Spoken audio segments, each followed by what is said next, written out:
busumbasumbane buve mu nzira kandi bikurikiranwe neza.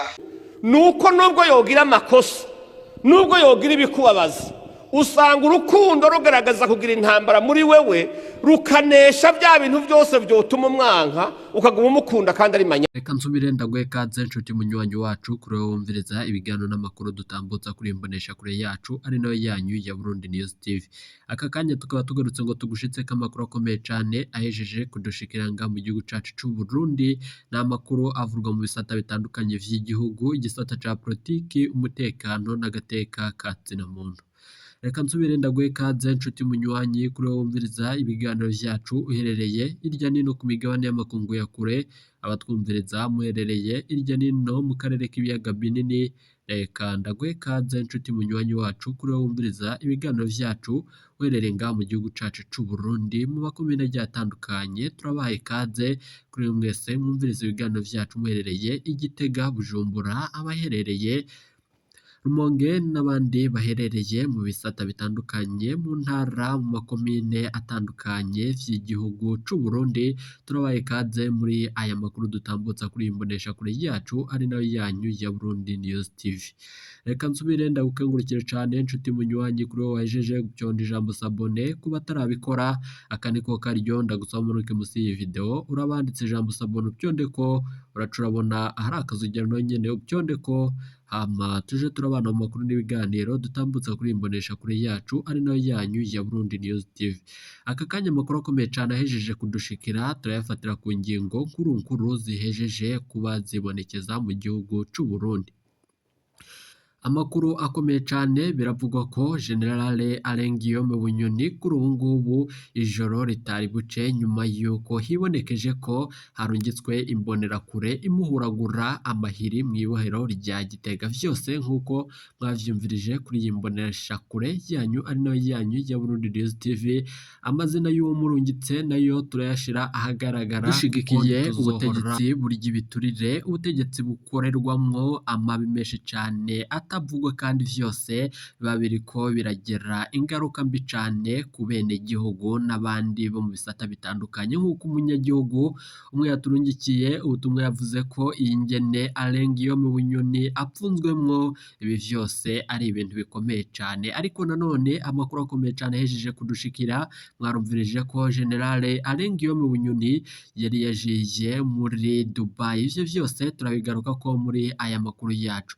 Murazi ko Generale Alain Guillaume Bunyoni bivugwa ko yishuye umumenyesha makuru agatunganya isanamu iteye ubwoba bivuga ko yoba ari Dubai kumva zo kugira ngo abaryango biwe bareke kuba bahunga igihugu kumvo z'umutekano uri kuwibonekeza mu gihugu c'u Burundi.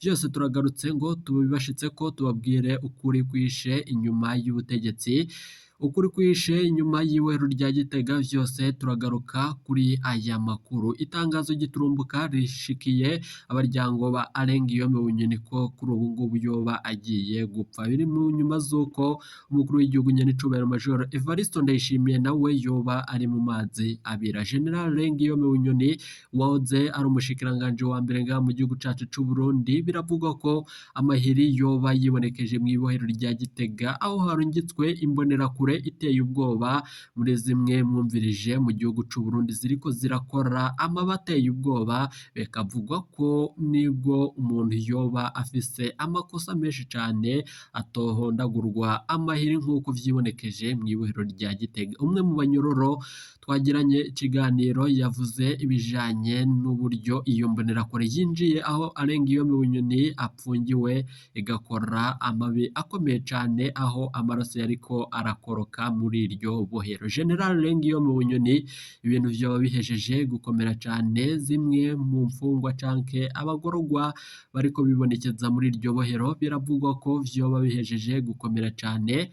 Biriko mu nyuma z'uko ayandi makuru akomeye cane ahejeje kudushikira. Hari umuntu yarapfungiwe muri iryo bohero nawe nyene ariko adutomorera ivyerekeranye n'uburyo yoba apfunzwemo. Vyose turabigaruka ko muri aya makuru yacu. Denis Bucumu turaza kumugaruka ko mu makuru yacu biravugwa ko Keri Nkurunziza nawe yoba agiye gutezurirwa nyuma y'uko yarapfungishijwe ijisho. Vyose turabigaruka ko Keri Nkurunziza mwarumvirije ko ibintu byari bihejeje gukomera cyane nyuma y'uko ku igenekerezo rya 28 Gitugutu umwaka wa 2023 yibonekeje muri Repubulika Iharanira Intwaro Rusangi ya Kongo. Yongeye kugirira urugendo muri Congo Brazzaville aho umukuru w'igihugu nyenicobera Major Evariste Ndayishimiye yari yashitse mu manama atandukanye ataruhusha Keri Nkurunziza yari yahawe n'umukuru w'igihugu nk'uko vyahora bigenda.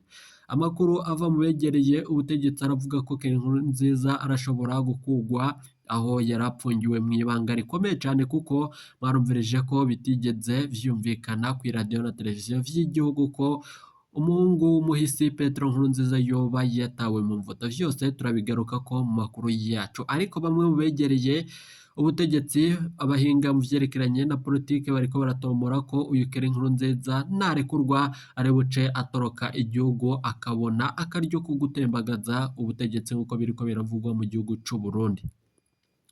Aka kanya ayandi makuru y'ukuri akomeye cyane turonga mu ibanga ntangere biravugwa ko General Prime Niyongabo yoba ahejeje kwirukana umukuru w'igihugu mu kirimba c'umukuru w'igihugu nk'uko vyibonekeje ku igenekerezo rya mbere. Ibi vyose turabigaruka ko muri aya makuru yacu tubandanya tubashitsa ko biriko mu nyuma z'uko ubutumwa bukomeye cyane Denis Bucumi yarungitse ku rubuga rwiwe rwa Twitter, ku rukuta rwiwe rwa Twitter rwahora ari X, yashize ko arakenguye cyane ubutegetsi bw'u Burundi nyuma y'uko bwoba bwemeye ibijanye no kuba bihereza Keri Nkurunziza kuba yidegemvya n'ibindi bitandukanye mu gihugu c'u Burundi. Andi makuru akomeye cyane kuri ubu ngubu Darirene Bunyoni nawe yoba yashitse i Bujumbura ku kibuga c'indege nk'uko vyibonekeje.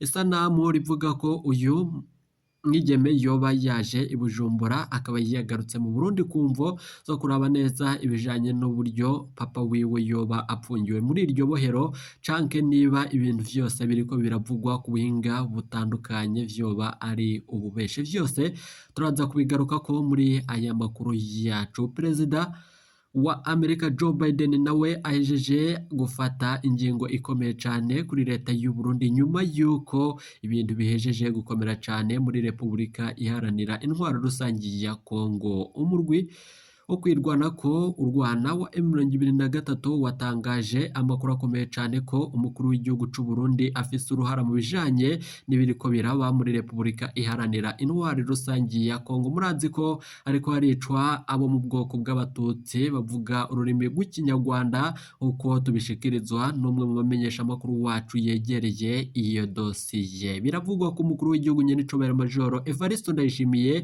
yanagirijwe ibindi vyaha bitandukanye nko kuba yoba ngo yaranyuruje canke yarivye yarakoze ubusuma bw'amafaranga mvamakungu. Vyose turaza kubigaruka ko muri aya makuru yacu. Ndabahaye ikaze mu buryo burambuye, ndabahaye ikaze mu buryo bw'idonido. Iyi mbonesha kure yacu ari nayo yanyu ya Burundi News TV, ni imbonesha kure igushitsa ko amakuru akomeye cyane abahejeje kudushikira nga mu gihugu cacu c'u Burundi. Kuri ubu ngubu rero ikirimba gishasha umukuru w'igihugu nyenicubahiro Major Evariste Ndayishimiye biravugwa ko arico yoba yahungiyemwo nyuma y'uko yitavye inama ya General Prime Niyongabo amubwira ko atagomba kurungika abandi basirikare muri Repubulika Iharanira Intwaro Rusangi ya Kongo, ko vyibonekeje ko uwo mugambi woteguwe General Prime Niyongabo umukuru w'igisodanga mu gihugu cacu c'u Burundi atarafise amakuru canke yashize ko umukono ku bijanye n'irungikwa ry'abo basoda barungitswe muri Repubulika Iharanira Intwaro Rusangi ya Kongo. Injyane mu mugambi uri ku butegetsi wa CNDD-FDD zoba zihejeje kwibonekeza mu gihugu c'u Burundi, ariko nanone amakuru akomeye cyane nuko imbonerakure yahondaguye General Guillaume Bunyoni ikorera Reverien Ndikuriyo vyoba bifise imvo n'umukuru w'igihugu canke vyoba ari ibindi bigiye kwibonekeza mu gihugu c'u Burundi. Reka tubanze tugaruke ku mbonerakure turababwira amakuru avugwa muri Kongo, mu nyuma turaza kugaruka tubashitsa ko amajwi akomeye cyane twumvirije natwe yabereye mu ibohero rya Gitega nk'uko umwe mu banyororo yabidushikirije n'umwe mu bacungera ibohero rya Gitega atomora ko ingene arenga iyo mu Bunyoni apfunzwemo yoba ihejeje kuba bibi cyane. Turaza kubigaruka ko mu nyuma. Mwumvirize aya makuru tuyatangurire ku makuru akomeye cyane avugwa muri Repubulika Iharanira Intwaro Rusange ya Kongo n'ayandi avugwa ku mbonerakure zibonekeje mu bijanye no gutera abenegihugu ubwoba. Ndabaye ikaze.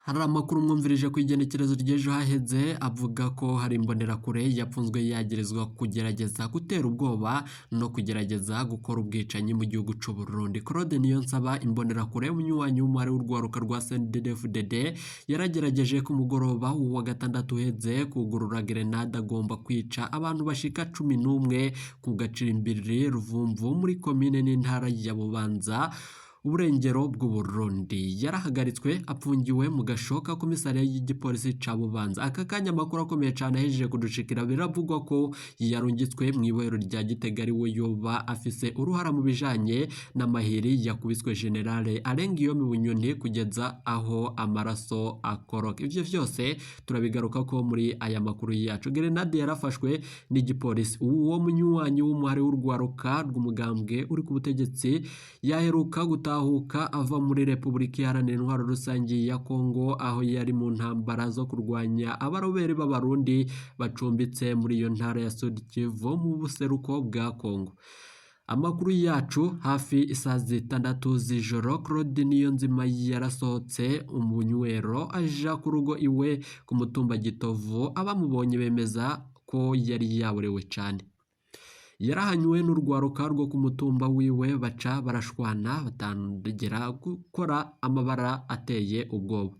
Yari yanyegeje grenade ikorerwa mu Burusiya inyuma y'inzu badandarizamwo urwarwa. Yaciye aja kuyitora ayikoresha mu gutera ubwoba bo bahungu imbonerakure nyene nk'uko bivugwa n'abenegihugu bari ngaho, niko umwe mu bavyiboneye atomora. Inyuma yo kuva muri RDC ari kumwe n'igisirikare, iyo mbonerakure yigira intakorwa ko nk'uko abanyagihugu babibona. Yavuze ko agomba abereke ico yakuye muri RDC. Yaragerageje kugurura iyo grenade. Izindi mbonerakure zizi ikibico kigwanisho zishora gutera baciye bamwaka vyihuta imbere yuko yugurura akayitera mu bene gihugu, niko ababibonye bashimangira. Umukuru w'umutumba afashijwe n'abene gihugu baciye bajana wonyene Niyonzima muri komisariya y'igipolisi muri iryo joro nyene. None amakuru akomeye cyane hejeje kudushikira.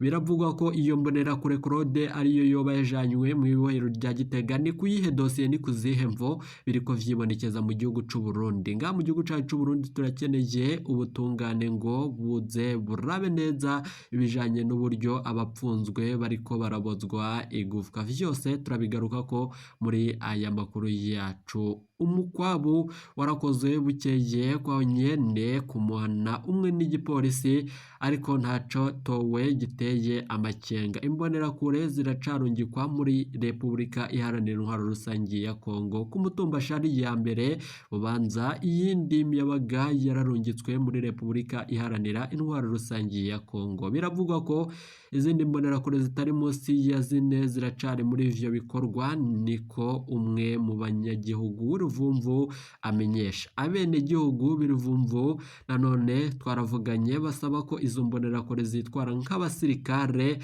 zikanatera ubwoba ababanyi bazo zikoresheje ibigwanisho zohanwa vyose kandi zigashikiranwa mu butungane nk'uko abo bene gihugu bavyifuza. Iciyumviro cabo kirakwiye gukorwa ko ibijanye kigashikirizwa ubutungane nk'uko izo mbonerakure zibandanya mu kwibonekeza mu mabi akomeye cyane. Kubw'amasoko yacu mu myaka iheze twararonse intahe z'imiryango y'imbonerakure ivuga iti abana bacu bariciwe ku rubuga rw'intambara muri Repubulika Iharanira Intwaro Rusange ya Kongo, ntitwemerewe kugandara. Nanone abategetsi b'u Burundi bagumye bahakana ko hari abasirikare b'u Burundi bari ku butaka bwa Kongo, nubwo ivyegeranyo vy'amashirahamwe yo mu gihugu na mvamakungu hamwe n'abahinga bawoni vyerekana ko gushika ku wa 15 Munyandagaro umwaka wa 2023 aba basirikare ba mbere barungikwa ku mugaragaro intwaro ku butaka bwa Kongo. None kuri ubu ngubu nako